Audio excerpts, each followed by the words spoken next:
Hello बच्चों, good morning all of you. मैं मोहित sir आप सभी का स्वागत करता हूं गोल अकेडमी ऑनलाइन क्लास में। हम आप बच्चों को पढ़ाने जा रहे हैं 12th क्लास की फिजिक्स का मोस्ट इंपॉर्टेंट टॉपिक गोली अवतल पृष्ठ के लिए अपवर्तनांक का सूत्र। बहुत इंपॉर्टेंट है बोर्ड एग्जाम के लिए। फिजिक्स की सेकेंड बुक का पहले लेसन से ये है आपका सूत्र, ठीक है। अपवर्तन का सूत्र देखेंगे, ठीक। तो सबसे पहले इसमें क्या करेंगे, एक बनाएंगे गोलीय अवतल पृष्ठ। ये बन गया आपका गोलीय अवतल पृष्ठ, ठीक। ये क्या है आपका गोलीय अवतल पृष्ठ है।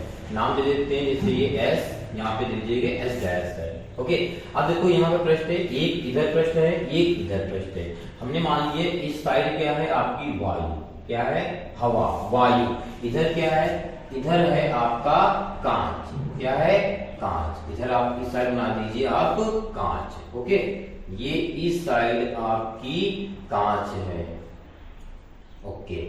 अब देखिए वायु, वायु में क्या है, ये वायु क्या बोलते हैं, विरल माध्यम। विरल, ये क्या है आपका विरल माध्यम है, ठीक। और ये क्या है सघन माध्यम है, सघन माध्यम। अच्छा, विरल माध्यम और सघन माध्यम होते क्या हैं, जहां पर देखो दो चीजें होती हैं, ठीक है। एक यहाँ पे वायु की बात कर रहा है और यहाँ पे कांच की बात कर रहा है। तो जो वायु होगी, जहां हवा, जो हमारा वातावरण है, वहां पर प्रकाश तेजी से फैलेगा, यानी विरल रूप में फैलेगा। कितने विरल, विरल, तो वो विरल में फैलेगा। सघन मतलब प्रकाश क्या होगा, पास पास में होगा, ठीक है। चलिए अब देखो क्या है, इस गोलीय अवतल पृष्ठ के मध्य में, ठीक है, केंद्र P यानी मुख्य अक्ष P है, ठीक है, बीचों बीच में। यहाँ इसी के समांतर, मुख्य अक्ष के समांतर एक कोई वस्तु रखी है O। क्या रखी है, कोई वस्तु O रखी है, कोई वस्तु क्या रखी है, O रखी है, ठीक है। माध्यम नीचे कर देते हैं, ठीक। कोई वस्तु क्या रखी है, O रखी है। अब O से, ठीक है, O से कोई प्रकाश किरण, ठीक, गोलीय अवतल पृष्ठ पर पड़ेगी, या मान लीजिए बिंदु A है, ठीक है। अब यहाँ पे क्या है, एक अभिलंब है, क्या है ये अभिलंब है। ये आपका इस तरीके से क्या है, ये अभिलंब है, ठीक है। तो आपको पता है जब कोई प्रकाश किरण विरल माध्यम से सघन माध्यम में प्रवेश करती है तो क्या हो जाती है, लंब की ओर झुक जाती है। तो ये जो होगी लंब की ओर ऐसे झुक जाएगी, ठीक है। ये क्या हो जाएगी, आपकी लंब की ओर झुक जाएगी। और इसे मान लीजिए ये बिंदु क्या है, D है, ठीक है।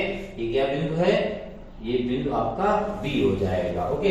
अब ये जो झुक गई है, तो मान लीजिए ये जो किरण झुकी गई है, अगर ये जाती तो ये इसके समांतर होती, ये उसी किरण के समांतर लेकर आ रहा हूं, ठीक है। ये यानी यहाँ पर आपका प्रतिबिंब बनाती आई, ठीक है, ओके। और ये आपका वक्रता केंद्र C मान लीजिए, ठीक है। इतना सबको समझ में आया, ओके। नाम दे दीजिए। अब देखो इसके समांतर एक यहाँ पे खींच लीजिएगा, ठीक, इसका नाम M दे दीजिएगा, ठीक है। और यहाँ पे इसको कुछ भी नाम दिया जा सकता है, N दे सकते हैं आप, ठीक है, ओके। यहाँ तक सबको क्लियर हो चुका होगा, ठीक है। अब देखिए यहाँ पे कोण दे दीजिए, ये अल्फा कोण है, ये आपका बीटा कोण है, और ये आपका बन गया गामा कोण, ठीक है।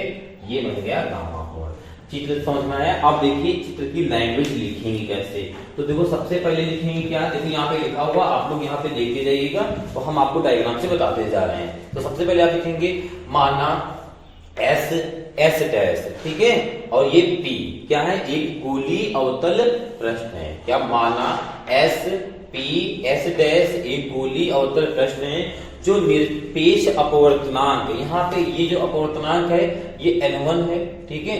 ये कौन सा अपवर्तनांक है, N2 है, ठीक है। तो निरपेक्ष अपवर्तनांक N1, ठीक है, के विरल माध्यम को, भाई निरपेक्ष अपवर्तनांक N1 के विरल माध्यम को निरपेक्ष अपवर्तनांक N2 के सघन माध्यम को अलग करता है। ये गोलीय पृष्ठ क्या कर रहा है, भाई एक इधर विरल माध्यम में, इधर सघन माध्यम है, तो ये विरल माध्यम और सघन माध्यम को अलग कर रहा है। विरल माध्यम को इस साइड कर रहा है और सघन माध्यम को उस साइड कर रहा है, ठीक है। और इसके पृष्ठ पर मुख्य क्या है, ध्रुव क्या है, P है, और वक्रता केंद्र C है। यहाँ तक सबको समझ में आया होगा, ठीक है। अब देखिएगा इसमें यहाँ पे थोड़ी सी दूरियां, जैसे आपका ये लिखा है दर्पण ध्रुव, ठीक है, ये P सारी दूरियां आपको पता है दर्पण से यानी ध्रुव से नापी जाती हैं। तो ये गोलीय उत्तर पृष्ठ है, सारी दूरियां यहीं से नापी जाएंगी। तो यहां से लेकर वक्रता केंद्र तक की दूरी क्या होती है, आप लोगों को पढ़ भी चुके होंगे। क्या होती है बताइए, आर होती है। ठीक है, ओके। प्रतिबिंब तक की दूरी क्या होती है, वी होती है। ओके, और वस्तु तक दूरी क्या होती है, यू होती है। ठीक है, और दर्पण कौन सा है भाई, सॉरी पृष्ठ कौन सा है, ये दर्पण नहीं पृष्ठ है, कौन सा है, अवतल पृष्ठ है। तो अवतल में क्या होता है, सारी दूरियां क्या होती है, ऋणात्मक होती हैं। तो यहां मैं बात करूंगा P और C की, तो P और C क्या है, -r है। और क्या है आपके पास, P से लेकर I तक, तो P से I तक दूरी क्या है आपकी, -b है। -b इसलिए लग रहा है क्योंकि अवतल है। ओके, और क्या बच्चा आपका P से लेकर O तक, P से लेकर O तक क्या है, -u है। ओके, यहां तक सबको समझ में आया। अब देखो यहाँ पे, अब यहाँ पे एक आप त्रिभुज यहाँ पे ये ले लेंगे, ये वाला त्रिभुज। ठीक है, ध्यान से देखिएगा। अच्छा, अब यहाँ पे एक चीज और समझ लीजिएगा पहले। देखो ये वाला आपने ये चीज पढ़ी होगी, जैसे ही मैं एक ये चीज मैंने खींची यहाँ पे, और ये आपका विरल माध्यम है, समझिएगा, ये संघन माध्यम है। ठीक है, एक मिनट ऐसा समझना आपको। ठीक है, ये ऊपर विरल माध्यम है, नीचे संघन माध्यम है। जब कोई प्रकाश किरण इस पे टकराती है तो क्या होती है, ये लंब होता है, ये क्या होता है, लंब होता है। अगर ये ऊपर विरल माध्यम है, समझिएगा, और नीचे संघन माध्यम है, ठीक है, तो विरल माध्यम से जब कोई प्रकाश किरण संघन माध्यम में प्रवेश करती है तो क्या हो जाता है, तो लंब की ओर झुक जाती है। इस किरण को जाना ऐसे चाहिए था, पर ऐसे नहीं जाएगी। ये कैसे जाएगी, थोड़ा सा लंब की ओर, थोड़ा सा ना ज्यादा झुक गई है, थोड़ा सा लंब की ओर झुक जाती है। ठीक है, तो यहाँ पर आपका आई कोण बनता है, आपतन कोण बनता है, यहाँ पे अपवर्तन कोण आर बनता है। ठीक है, अब आपको आपतन कोण आई और अपवर्तन कोण आर इसमें ढूंढना है। तो आपको पता होना चाहिए जो आई बनता है वो आपतित यानी जाने वाली किरण से बनता है और अभिलंब से बनता है। ठीक है, तो जाने वाली किरण आपकी ये है, ठीक है, जाने वाली किरण ये है। ठीक है, और क्या बचा आपका, और अभिलंब। ठीक है, दोनों चीज। तो ये अभिलंब, देखो ये जाने वाली किरण रखी है आपकी। ठीक है, तो ये जाने वाली किरण होगी, अभिलंब कहाँ है, यहाँ पे, समझिएगा, ये जाने वाली किरण और ये आपका अभिलंब। ठीक है, नहीं अभिलंब ये है, सॉरी अभिलंब आपका ये है। ठीक है भाई, यही तो मैंने बताया था अभिलंब है। तो ये जाने वाली किरण और अभिलंब ये बन जाएगा। ठीक, ये पूरा कोण होगा, यानी यहां से लेकर यहां तक आपका आई बनेगा। ओके, अब आगे देखिए, और आगे ये क्या होता है, यहाँ पे देखिएगा ध्यान से, ये क्या है, अपवर्तित, यानी जो संघन माध्यम में किरण प्रवेश कर गई है और अभिलंब के बीच में आ बनता है। तो संघन माध्यम में प्रवेश ये कर चुकी है, ठीक है, और ये अभिलंब है, यही तो अभिलंब है। देखिए ये अभिलंब है या नहीं है, तो इस लाइन को मैं दूसरे कलर से बना देता हूँ, समझिएगा। इसको तो सिर्फ ऐसे बनाया गया है, इसका कोई वो नहीं है। ठीक है, ओके, तो उसको उस पे मत जाइएगा, रेड लाइन पे। ठीक है, अभी तो ठीक है, तो ये क्या हो जाएगा, ये आपकी क्या हो जाएगी, आर हो जाएगी। ओके, आया समझ में भाई, यही तो है आपकी जो संघन माध्यम में प्रवेश कर चुकी है अभिलंब के बीच में। ठीक, अगर ये आर है तो इसके समांतर एक त्रिभुज बनना सिर्फ ये वाला, इतना, ये भी आर होगा। ये समझ में आया, आई और आर कहां मिल गया, क्लियर हो चुका होगा। ओके, अब देखिएगा आगे, तो यहाँ पे जो आई बन रहा है, मैं अगर त्रिभुज उसकी बात करूं, कोण कौन सा, ओ ए, और ये कौन सा है, सी, जो बड़ा वाला, पहले आई वाला, ओ ए सी। जो ओ ए सी है ये कौन सा कोण है बताइए, ये आपतन कोण है। कौन सा है, आपतन कोण है। ठीक है, ओ ए सी आपतन कोण है, आपतन कोण है। और आपतन कोण जो होता है उसे आई से नोट करते हैं। ठीक है, कॉमा, और क्या है आपके पास, अब यहां पे देखिए क्या है, एन ए बी कोण, एन ए बी बराबर किसके हैं, जो नीचे आपने बनाया आई ए सी के, कोण आई ए सी, ये क्या है आपका अपवर्तन कोण है, ये आर के बराबर होगा। ठीक है, अपवर्तन कोण क्या लिख लीजिएगा। ठीक है, ये आर के बराबर होगा, या तो समझ में। अब सबसे पहले आप लिखेंगे कोण ओ ए सी के लिए, ओ ए सी के लिए बहिष्कोण। अच्छा, बहिष्कोण आप लोग जानते होंगे, शायद नहीं जानते होंगे, तो यहाँ पे देखिएगा बहिष्कोण होता क्या पहले। ठीक है, जैसे मैं यहाँ बनाता हूँ एक कोण, जैसे मैंने ये बना दिया एक कोण, समझिएगा, ठीक है। अच्छा, यहाँ पे मैंने नाम दे दिया, जैसे यहाँ पे अल्फा दे दिया हमने, ठीक है, यहाँ पे आई को दे दिया और यहाँ पे मैंने गामा दे दिया, ठीक। यहाँ पे कुछ भी दे सकते हो, जरूरी भी नहीं था। तो बहिष्कोण क्या होता है, जब जैसे इसका निकालना है तो जैसे y का निकालना है, y को चेक करना है मुझे, तो क्या हो जाएगा, y बराबर क्या हो जाएगा, y के जो बगल में कोण होता है यहाँ पे, जैसे मान लो x y कुछ भी दिया होता है यहाँ पे, तो उसको नहीं लिखा जाता है। बाकी अंदर जो ये y ये गामा है, गामा के जो बगल में जो भी कोण x y होता है उसको नहीं लिखा जाता है। बाकी ये दोनों जो कोण होते हैं उनको जोड़ दिया जाता है, आई प्लस ये क्या है, अल्फा हो जाएगा। आया समझ में, आई प्लस अल्फा हो जाएगा। यानी भाई इस कोण में बगल वाला कोण नहीं लिखा जाता है, भाई त्रिभुज के जस्ट जो बाहर कोण हो उसके अंदर वाले जो होते हैं दोनों योग के बराबर होते हैं, पर उसके बगल जो में होता है उसको नहीं लिखा जाता है, ठीक है। तो यहाँ पे बहिष्कोण की बात करूं, ओ ए सी, तो ओ यहाँ है, ए यहाँ है, सी यहाँ है, ठीक है। तो ये पूरा डायग्राम बन जाएगा, देखिए यहाँ से ध्यान से बन जाएगा। तो ये गामा है, ठीक है, तो इसके बगल में कोई है नहीं, छोड़ दो। अभी ये वाली जो लाइन है आपके लिए कोई मतलब की नहीं है, तो क्या हो जाएगा बराबर अल्फा प्लस आई हो जाएगा, ठीक है।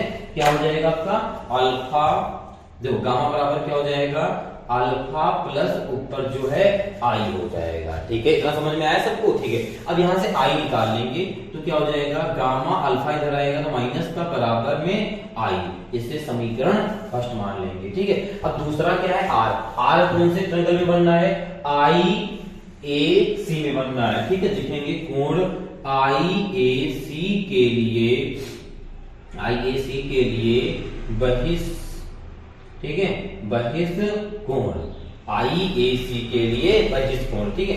अब यहाँ पे देखिएगा, मैं यही बना दूं, बाहर चलो गामा है, यहाँ पे आपका बीटा आ चुका है, यहाँ पे क्या आ चुका है, बीटा, और यहाँ पे आपका आर आ चुका है। तो क्या हो जाएगा भैया, गामा बराबर, यहाँ पे देता हूं, गामा बराबर क्या हो जाएगा, बीटा प्लस आर, हो गया क्लियर, ओके। तो यहां पे लिख दीजिएगा गामा बराबर बीटा प्लस आर लिख दीजिएगा, यहां से आर निकाल लीजिएगा, तो गामा बीटा जाएगा माइनस का बराबर आर, समीकरण 2 हो जाएगा, ठीक है। अब यहां पे क्या लिखेंगे हम लोग, स्नेल का नियम। अब क्या लिखना है आपको, आप लिखेंगे स्नेल के नियमानुसार। स्नेल का नियम क्या होता है, तो स्नेल का नियम होता है sine i upon sine r बराबर, यहाँ पे n होता है, ठीक है, लेकिन n होता है, अपूर्णांक यहाँ पे 2 दिए हैं, एक n2 दिया है, एक n1 दिया है, ठीक है। तो यहाँ पे आप लिख दीजिएगा n2 अपॉन n1 लिख दीजिएगा, ठीक है। यहाँ तो सभी बच्चों को समझ में आया, ठीक है। अच्छा, इसे आप लोग नोट कर लीजिए, इसका जगह तो है नहीं, आप लोग इसका स्क्रीनशॉट ले लीजिए, फिर आपको आगे बताते हैं, जल्दी से लीजिए। ओके, अब देखते हैं आगे इसका, ठीक है। तो आगे देखो, आपने स्नेल का नियम तक यहाँ तक लिख लिया था, ठीक है। अब देखिए आगे क्या करना है, तो आगे बेटा आपको देखो स्नेल का नियम आपने लिख लिया है, अब आपको लिखना है, देखो यहाँ पे जो अगर यदि जो गोली जो पृष्ठ है आपका, ठीक है, इसका अगर व्यास बहुत छोटा है, व्यास का मतलब जो ये बहुत पतला है, ये चीज क्या है, बहुत पतला है, तो यहाँ पे लिखेंगे यदि, इसके अंदर थोड़ी सी हिंदी लिख दीजिएगा, यदि गोलीय पृष्ठ का व्यास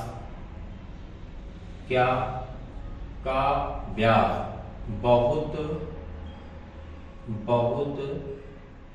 छोटा है, तब, ठीक है, बिंदु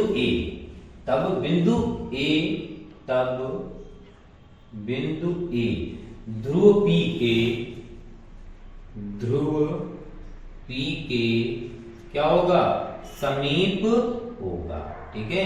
तब क्या होगा, अगर भाई व्यास बहुत छोटा है इसका, ठीक है, तो क्या हो जाएगा, बिंदु ए क्या हो जाएगा, ध्रुव P के समीप हो जाएगा। अगर ये समीप हो जाएगा तो यहाँ पर जो आपके I और R कोण जो बन रहे हैं, आपतन कोण अपवर्तन कोण, ये भी छोटे हो जाएंगे, ठीक है। तब क्या हो जाएगा, तब, ठीक है, कोण I व R भी क्या होंगे, छोटे होंगे, ठीक है, छोटे होंगे।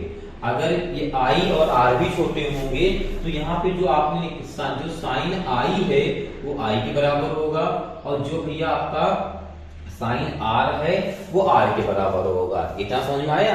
अब आप क्या करेंगे, साइन I की वैल्यू रख देंगे। तो साइन I बराबर क्या है, I है, तो ये हो जाएगा I। साइन R बराबर क्या है, R है, तो यहाँ पे R ऊपर क्या है N2 अपॉन N1। अब इधर गुणा करा देंगे, ठीक, गुणा कराएंगे तो क्या हो जाएगा I, ठीक है, N1, यहाँ पे क्या हो जाएगा आपका I N1 बराबर R N2। अभी आपने देखिएगा, आपने स्क्रीनशॉट लिया होगा, तो वहां पे ध्यान दीजिएगा, जो I का मान है आपने निकाला होगा यहाँ से। I का मान निकाला था ना यहाँ से, समीकरण जो 1 था, तो समीकरण जब 1 में I का मान निकाला होगा तो यहाँ पे उसका मान रख देना है। तो I का मान जो आपने निकाला होगा, गामा माइनस क्या निकाला होगा, आपने निकाला होगा गामा माइनस अल्फा निकाला होगा, ठीक है। ये I का मान मैंने लिख दिया है, गामा नहीं, गामा माइनस अल्फा निकाला होगा, ठीक है। एक बार चेक कर लीजिए आप लोग, ठीक है। और ओके, R का मान क्या निकाला होगा, R का जो मान आपने निकाला होगा बीटा, ये हो जाएगा गामा माइनस बीटा हो जाएगा, ठीक है, गामा माइनस बीटा हो जाएगा, यही निकाला होगा, ठीक है भाई। बहिष्ठ कोण से आपने ये निकाला था, जो बहिष्ठ कोण में आपने निकाला था गामा बराबर अल्फा प्लस I, तो गामा अपनी जगह अल्फा हो जाएगा माइनस का हो जाएगा, और यहाँ पे निकाला था आपने बीटा प्लस R, तो R अपनी जगह रहेगा, बीटा तो माइनस का हो जाएगा, ठीक है। यहाँ तक सबको समझ में आया। अब फिर से थोड़ी सी आपको हिंदी लिखना है, जो ऊपर लिखी वही लिखना है, ठीक है। यदि गोलीय, या बना दीजिएगा यहाँ पे, यदि गोलीय पृष्ठ का व्यास बहुत छोटा है, बहुत छोटा है, तब, ठीक है, तब जो आपके तब क्या होंगे, तो बिंदु P के समीप होगा, इसको सीधे लिखिएगा, यदि गोलीय पृष्ठ का व्यास बहुत छोटा है तब आपका जो अल्फा बीटा व गामा जो कोण बनेंगे वो भी क्या होंगे, वो भी छोटे होंगे, ठीक है, वो भी क्या होंगे, छोटे होंगे, ठीक है। अगर अल्फा बीटा ये भी गामा क्या होंगे, आपके छोटे होंगे, तब कोण, यहाँ थोड़ा मेंशन कर लीजिएगा, तब कोण अल्फा बीटा गामा भी छोटे होंगे। तो यहाँ पे आ जाएगा आपका tan अल्फा बराबर अल्फा हो जाएगा, समझिएगा, ठीक है, tan अल्फा बराबर अल्फा हो जाएगा, और tan बीटा बराबर आपका बीटा हो जाएगा, और कॉमा tan गामा बराबर आपका गामा हो जाएगा, ठीक है। अब देखिए यहाँ पे अच्छे से, अब तो उससे देखिएगा अब क्या करना है आपको, यहाँ पे tan अल्फा की वैल्यू निकालेंगे, जैसे हम निकालते हैं tan अल्फा की वैल्यू, तो tan अल्फा की वैल्यू निकालेंगे। आपको आपने पढ़ा होगा मैथ में, लाल बटे कक्का पढ़ा होगा, क्या पढ़ा होगा, लाल बटे कक्का पढ़ा होगा।